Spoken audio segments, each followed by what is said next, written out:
If you are a person who overuses the word and, you are likely confusing your listeners.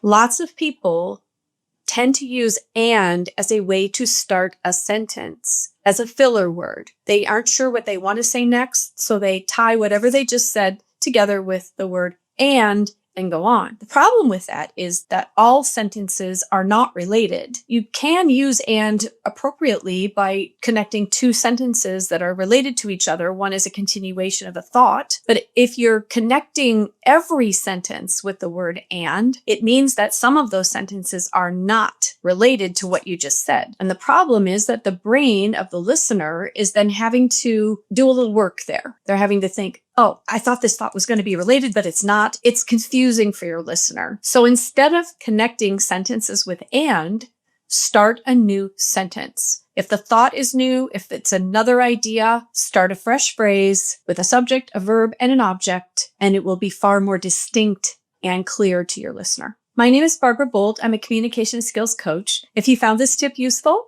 follow me for more.